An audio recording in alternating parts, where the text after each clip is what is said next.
విజయనగరం జిల్లా పర్యాటక రంగం అభివృద్ధి దిశగా తొలి అడుగు పడిందని రాష్ట్ర చిన్న తరహా పరిశ్రమల శాఖ మంత్రి కొండపల్లి శ్రీనివాస్ అన్నారు. గండ్యాడ మండలంలోని తాటిపూడి రిజర్వాయర్లో సాహస జలక్రీడలను మంత్రి ప్రారంభించారు. ఈ సందర్భంగా మంత్రి మాట్లాడుతూ రాష్ట్ర ప్రభుత్వం పబ్లిక్ ప్రైవేట్ భాగస్వామ్య విధానంలో పర్యాటక అభివృద్ధిని ప్రోత్సహించాలని నిర్ణయించిందని, దీనిలో భాగంగా ఎన్ఆర్ఐ సంస్థ వాటర్ స్పోర్ట్స్ సింపుల్ ఇండియా ఆధ్వర్యంలో ఈ ప్రాజెక్టును ప్రారంభించామని అన్నారు. అడ్వెంచర్ వాటర్ స్పోర్ట్స్ లో భాగంగా రిజర్వాయర్లో తొలి దశలో వాటర్ టాక్సీలు, స్పీడ్ బోట్లు ఏర్పాటు చేశారని, రెండో దశలో జల క్రీడలను ఏర్పాటు చేయనున్నారని చెప్పారు. సుమారు 5 కోట్ల వ్యయంతో ఈ సంస్థ ఇక్కడ బోటింగ్ ఏర్పాట్లు చేస్తుందని తెలిపారు. అందరికీ నమస్కారాలు. ఈరోజు తాటిపూడి ప్రాజెక్ట్కి చాలా ముఖ్యమైన రోజు. తాటిపూడి ప్రాజెక్ట్కి శ్రీ గురిపాటి బుచ్చప్పారావు గారి పేరు మీద నామకరణం చేయడం మీద నిన్న రాత్రి జీవో ఇష్యూ చేయడం జరిగింది.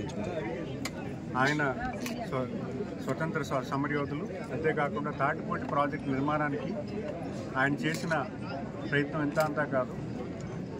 గవర్నమెంట్తో ప్రాజెక్ట్ అప్రూవ్ చేయించడమే కాదు, గవర్నమెంట్కి వైబిలిటీ గ్యాప్ ఫండ్స్ షార్టేజ్ వస్తే దాన్ని కూడా ఇక్కడ లోకల్గా ఉన్న ఫండ్స్ని అందరినీ రిక్వెస్ట్ చేస్తూ ఫండ్స్ రేజ్ చేసి పెద్ద ఎత్తున ఈ ప్రాజెక్టు నిర్మాణానికి ఆయనకు పేరు ఉంది. ఇప్పుడు ఆయన పేరు మీద ఈ ప్రాజెక్ట్ పేరు తీసుకురావడం, అంతేకాకుండా ఇక్కడ తాటిపూడి జలాశయంలో వాటర్ స్పోర్ట్స్ ఏవైతే అడ్వెంచర్ స్పోర్ట్స్ ఉన్నాయో అవి ఈరోజు పీపీపీ మోడల్లో, పబ్లిక్ ప్రైవేట్ మోడల్లో ఒక బిడ్డింగ్ ప్రాసెస్లో సెలెక్ట్ చేసి, అలాగే వాటికి కావాల్సిన అప్రూవల్స్ అన్నీ వేగవంతం చేసి ఈరోజు ఆపరేషన్ స్టార్ట్ అయ్యాయి. 3 ఫేజెస్లో ఈ ప్రాజెక్టు ఉంటుంది. ఫస్ట్ ఫేజ్ ఇప్పుడు నిర్మాణం చేయడం జరిగింది. దీనికి కావాల్సిన డెక్కీ అండ్ బోట్స్ 2 టైప్స్ ఆఫ్ బోట్స్కి పర్మిషన్ వచ్చింది.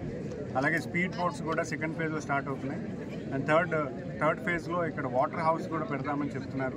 సుమారు 5 కోట్ల రూపాయలతో ఈ పెట్టుబడితో వచ్చిన సింపుల్ గ్రూప్ సంస్థకి ప్రత్యేకమైన ధన్యవాదాలు తెలియజేసుకున్నాను. ఎందుకంటే బోట్స్ పెట్టడమే కాదు, బోట్స్కి సేఫ్టీ నార్మ్స్ ఏవైతే ఉన్నాయో అవన్నీ కూడా పాటిస్తూ లైఫ్ జాకెట్ ఫెసిలిటీస్ కానీ, లేకపోతే ఎవరైతే ఎంప్లాయీస్ ఉన్నారో వాళ్ళు కూడా ఇంటర్నేషనల్ స్టాండర్డ్స్ ట్రైనింగ్ కూడా ఇవ్వడం జరిగింది. సో వాళ్ళు ఇవన్నీ కూడా ఒక మంచి శకనంగా పబ్లిక్ ప్రైవేట్ పార్ట్నర్షిప్కి ఒక మంచి కాంబినేషన్ తీసుకొస్తూ ఈరోజు రాష్ట్ర ప్రభుత్వం ఏ రకంగా అయితే టూరిజంని పెద్ద ఎత్తున ప్రోత్సహిస్తుందో అది ఇక్కడ తాటిపూడిలో ఈ రకంగా రావడం నాకు చాలా సంతోషంగా ఉంది. ఎందుకంటే ఈరోజు మనం చూస్తున్నాం, చాలామంది వైజాగ్ నుంచి లేదా ఇతర రాష్ట్రాల నుంచి మనం అరకు వైపు వెళ్తున్నారు. ఇది ఒక బ్రేక్ పాయింట్ అవుతుంది. ఖచ్చితంగా తాటిపూడి జలాశయంకి వచ్చి బోటింగ్ని ఆహ్లాదించి, వాళ్ళు ఇక్కడ ఉన్న ప్రాంతాన్ని ఆహ్లాదించి అరకు వెళ్ళే పరిస్థితి ఉంటుంది. సో అది ఒక విజిటింగ్ పాయింట్ కింద అవుతుందని ఖచ్చితంగా భావిస్తూ, మరి ఈరోజు ఇక్కడ వచ్చేసిన వాళ్ళందరికీ కూడా స్థానిక ఎమ్మెల్యే గారు అదితి గజత్ గారు, అలాగే పాల్వాల్స్ ఎస్ఎస్సీ గారు, వీళ్ళందరూ కూడా ఇక్కడ పార్టిసిపేట్ చేయడం చాలా ఆనందంగా ఉందని